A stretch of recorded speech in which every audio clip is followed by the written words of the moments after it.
they scraped most of the first course into the bin. No, it wasn't, it was horrible, said Samantha, who was only appreciating how drunk she was now that she was on her feet.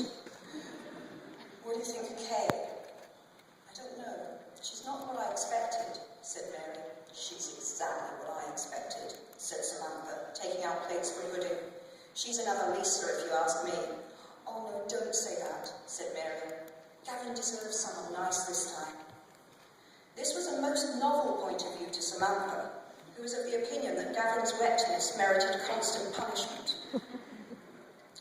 They returned to the dining room to find an animated conversation in progress between Kay and Miles, while Gavin sat in silence. Offload responsibility for them, which seems to me to be a pretty self-centered and self-satisfied. Well, I think it's interesting that you use the word responsibility, said Miles, because I think that goes to the very heart of the problem, doesn't it? The question is, where exactly do we draw the line? Beyond the fields, apparently, Kay laughed with condescension. You want to draw a line neatly between the home-owning middle classes and the lower. Hagford's full of working-class people, Kay. The difference is most of them work. Do you know what proportion of the fields lives off benefits? Responsibility, you say. What happened to personal responsibility? We've had them through the local school for years. Kids who haven't got a single worker in the family. The concept of earning a living is completely foreign to them. Generations of non-workers, and we're expected to subsidise them. So your solution is to shunt off the problem onto Yarville, said Kay, not to engage with any of the underlying Mississippi mud pie, called Samantha. Gavin and Mary took slices with thanks. Kay, to Samantha's fury, simply held out her plate as though Samantha were a waitress, her attention all on Miles. The addiction clinic, which is absolutely crucial, which certain people are apparently lobbying to close. Oh, well now, if you're talking about Bellchapel, said Miles, shaking his head and smirking. I hope you've mugged up on what the success rates are, Kay. Pathetic, frankly, absolutely pathetic.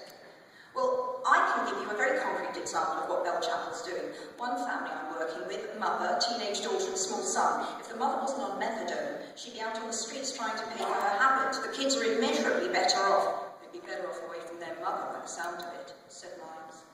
And where exactly would you propose they go? A decent foster home would be a good start. Do you know how many foster homes there are, against how many kids needing them? Asked Kay. The best solution would have been to have them adopted at birth. Fabulous! I'll hop in my time machine, retorted Kay. Well, we know a couple who are desperate to adopt, said Samantha, unexpectedly throwing her weight behind Miles. She would not forgive Kay the rude, outstretched plate. The woman was bolshy and patronising, exactly like Lisa, who had monopolised every get-together with her political views and her job in family law, despising Samantha for running a bra shop. Adam and Janice, she reminded Miles in parenthesis, and they couldn't get a baby for love nor money, could they? Yeah, a baby, said Kay, rolling her eyes. Everybody wants a baby. Robbie's nearly 4. He's not potty trained. He's developmentally behind for his age, and he's almost certainly had inappropriate exposure to sexual behaviour. Would your friends like to adopt him? But the point is, if he'd been taken from his mother at birth, she was off the drugs when he was born and making good progress, said Kay. She loved him and wanted to keep him. She was meeting his needs at the time. She'd already raised Crystal with some family support. Crystal, shrieked Samantha. Oh my God, are we talking about the wings?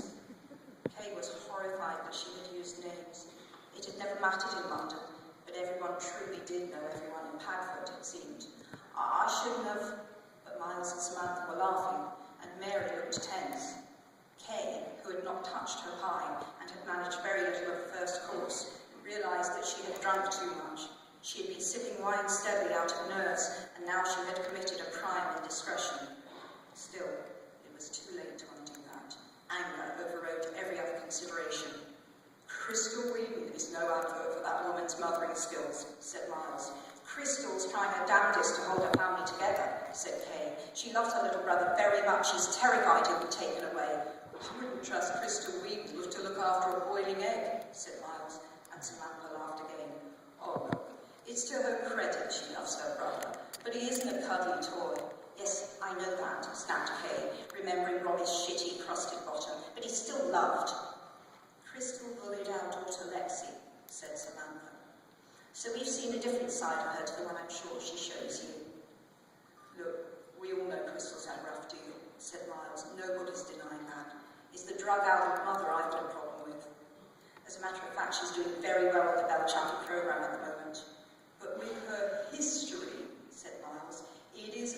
rocket science, is it, to guess that she'll relapse?